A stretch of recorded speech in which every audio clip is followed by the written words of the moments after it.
Preciso falar de um assunto muito importante para que eu não me perca, então eu deixei aqui reservado algumas anotações. Eu vou pedir para que a Regina e o João cantem novamente a resposta do Salmo, porque fala das bênçãos e graças que Deus quer enviar a cada um de nós.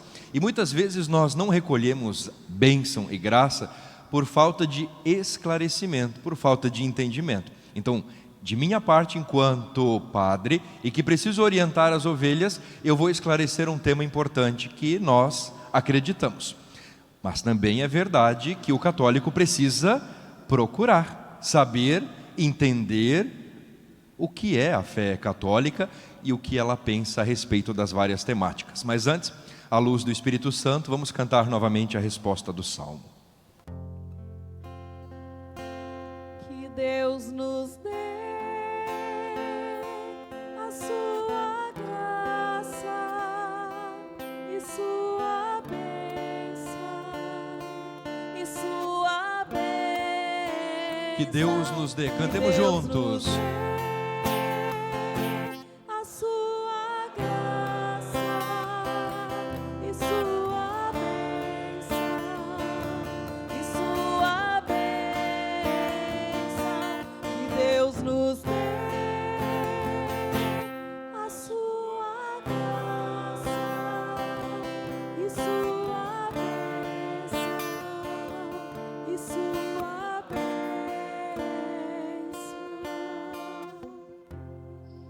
Hoje nós vamos falar sobre um assunto em que a igreja quer conceder ao fiel católico a indulgência plenária.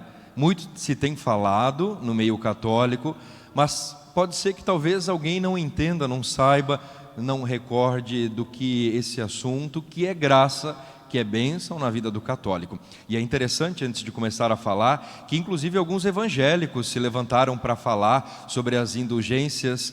Claro, que eles falam do ponto de vista equivocado e fundamentado, mal fundamentado, mas então aqui como padre católico, ensinando ao povo católico, eu me sinto na obrigação de falar sobre esse assunto que você, católico, precisa saber.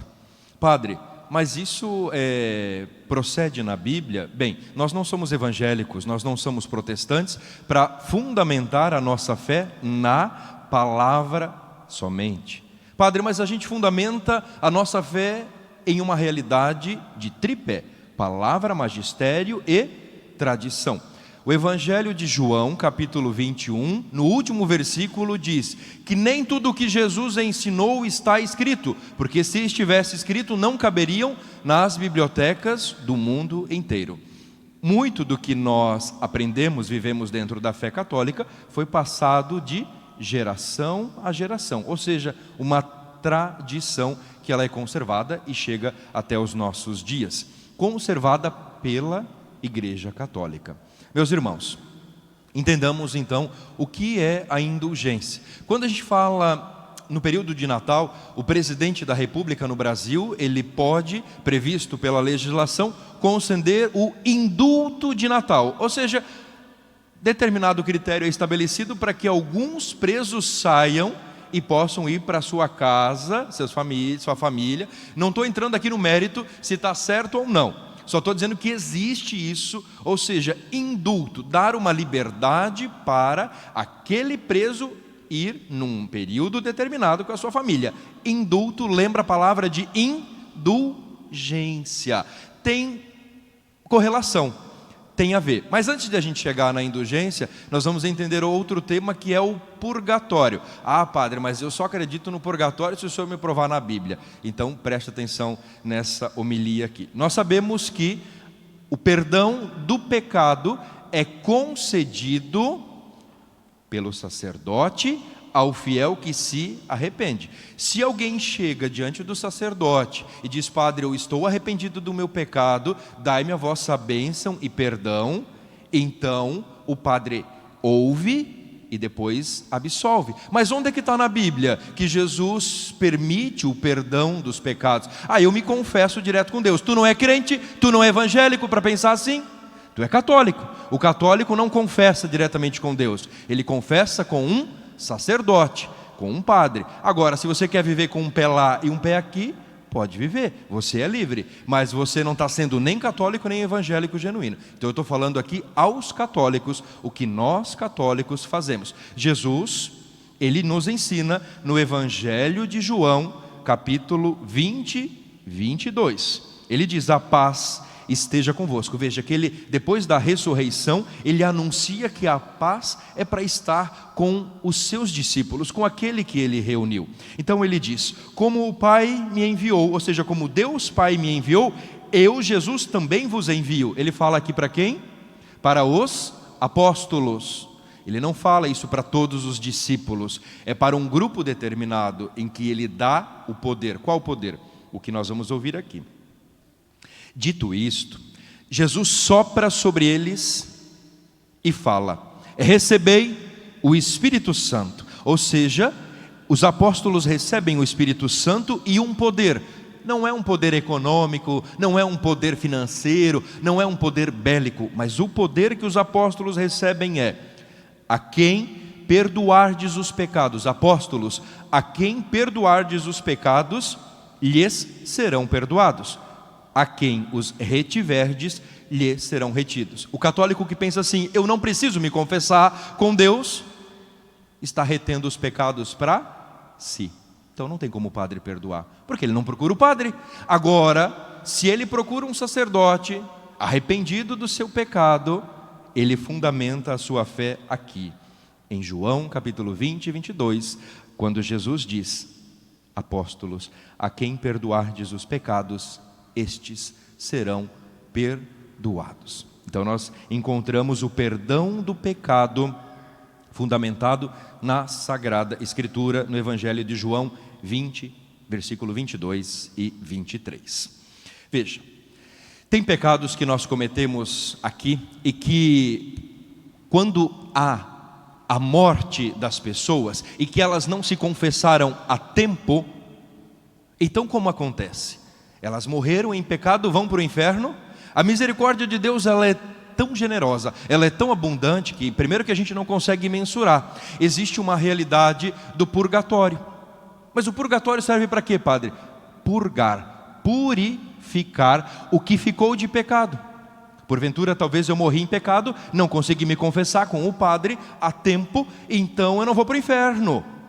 Se, obviamente, eu cultivei a fé, as virtudes, o bem comum, a justiça, então eu vou para o purgatório. Mas aonde é que está o purgatório? Me mostra na Bíblia. Então, 3 passagens bíblicas para o católico ver que nós temos fundamentado. 1 Coríntios, capítulo 3, dos versículos 13 a 15. Padre, mas o que o senhor está falando tudo isso? Para você começar bem o teu primeiro ano, para que você coloque como uma das metas conhecer a fé que você professa, e não ficar só com aquele alimento que você tem desde a infância. Isso não sustenta mais nada. Você, como gente grande, precisa procurar crescer na fé, amadurecer, para daí a gente deixa projetado para mim a resposta do Salmo, o pessoal da mídia, por gentileza, e Regina e João, qualquer hora, fica em pé ali para a gente já cantar, para que essas bênçãos e graças sejam recolhidas para nós, porque a gente canta e às vezes é só da boca para fora. Ora, a graça de Deus quer te atingir, mas a gente precisa minimamente conhecer aquilo que a gente canta e professa. Purgatório, no capítulo 3, 1 Coríntios, versículos 13 a 15. A obra de cada um se tornará manifesta, o dia a manifestará, o julgamento final a manifestará. No dia do teu julgamento, no meu, de todos nós, vai ser colocado às claras tudo o que nós fizemos no dia do julgamento.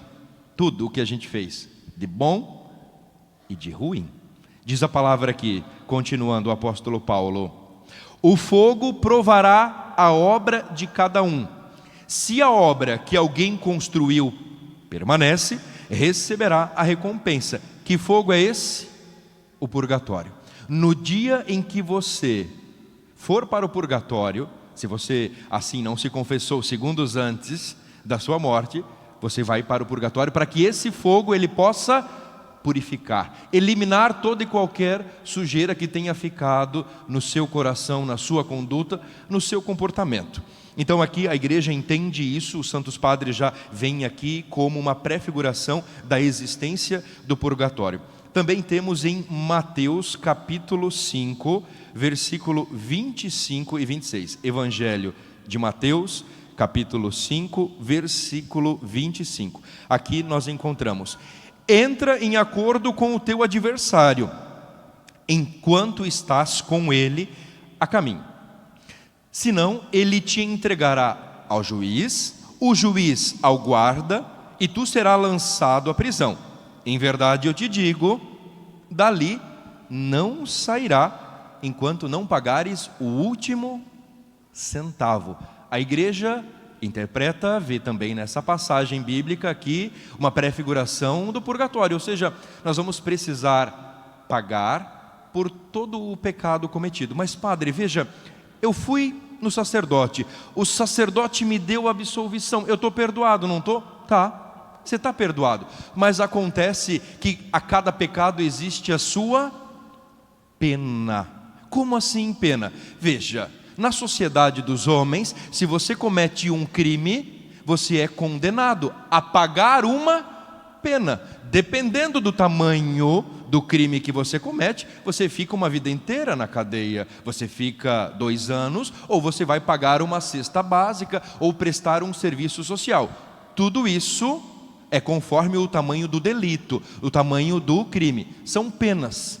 A sociedade pode até te perdoar, mas você precisa pagar essa pena. Com Deus, no campo espiritual, não é muito diferente. Por quê, padre? Porque nós cometemos o pecado, e a cada pecado tem a sua pena. Veja, eu acredito, nem vou fazer uma enquete aqui, mas a maior parte de nós católicos não sabe e vai deixando isso. Padre, mas eu já estou perdoado, está perdoado, eu já estou salvo, está salvo, mas as penas elas precisam ser apagadas.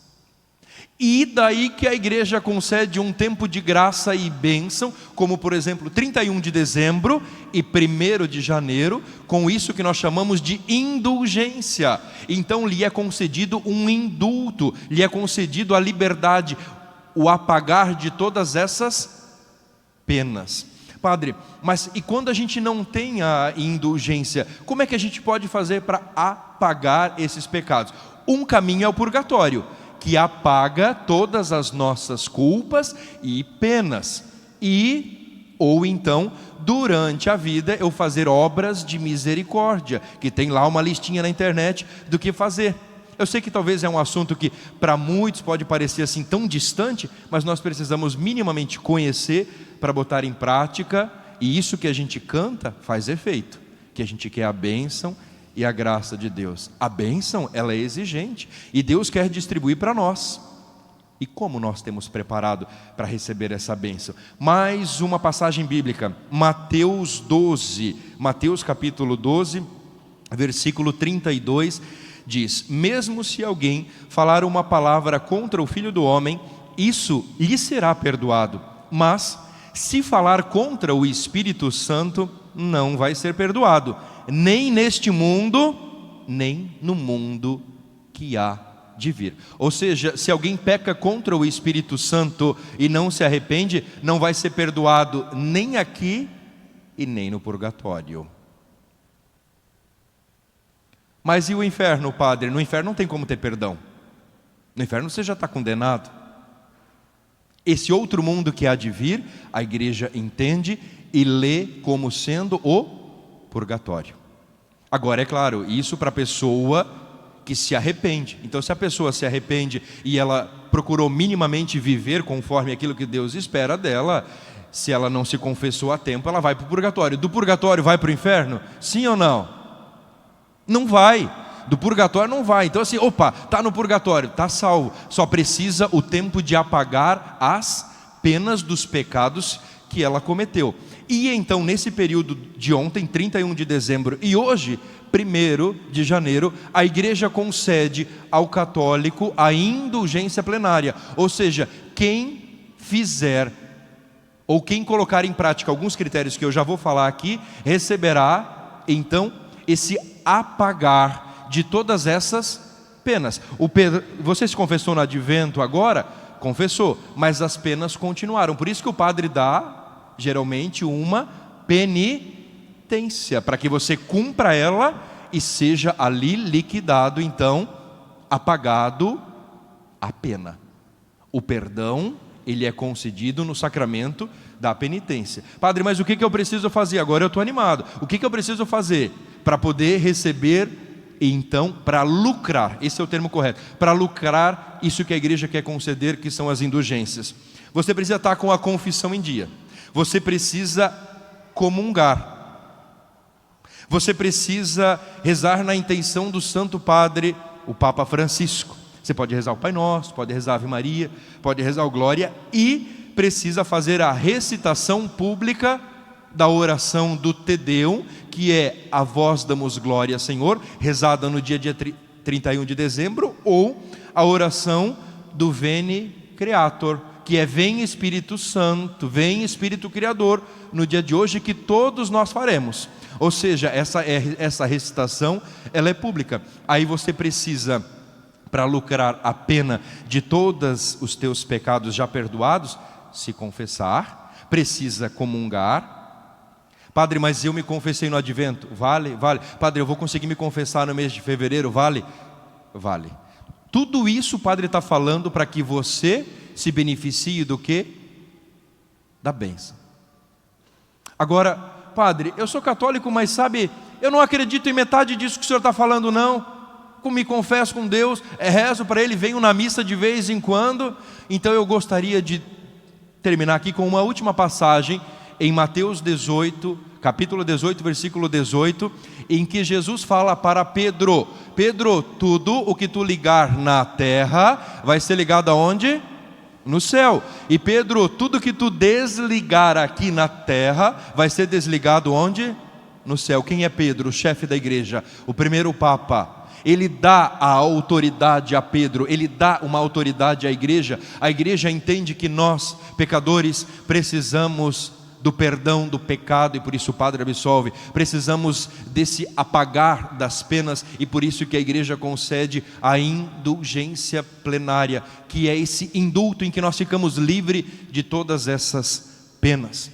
A igreja católica tem essa autoridade, para que o fiel possa, então, quando cantar, que Deus nos dê a sua graça e sua bênção, minimamente exercer aquilo que, enquanto católico, deve ser feito. Por isso, querido católico, eu vou te convidar agora a ficar em pé, e nós vamos fazer essa oração pública do Veni Creator, para que possamos então, esse é um primeiro passo, depois você vai fazer o teu exame de consciência, como é que está a confissão, como é que está a comunhão e também a oração na intenção do nosso querido Santo Padre, o Papa Francisco. Rezemos todos juntos, querido povo de Deus.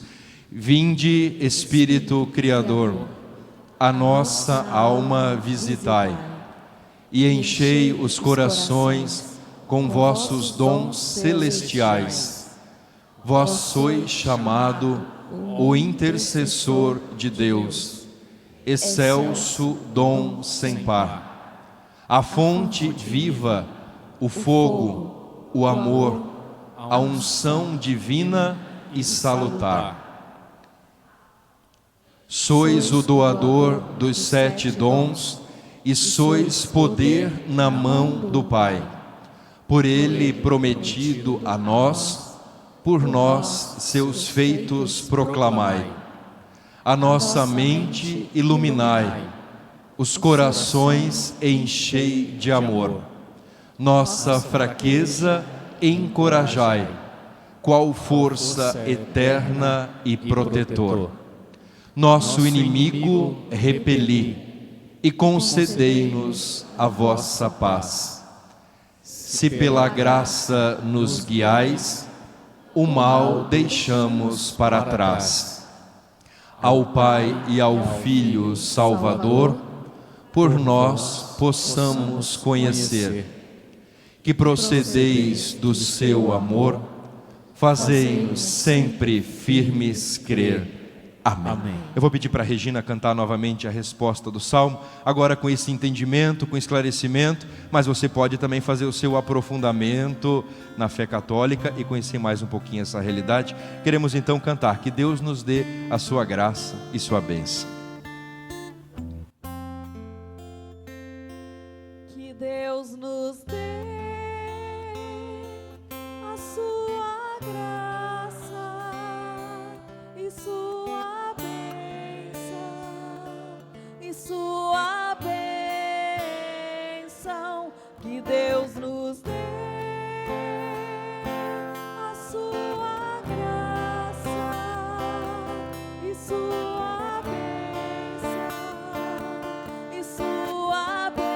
Mais uma vez, todo mundo bem forte, com convicção. Deus nos dê a sua graça.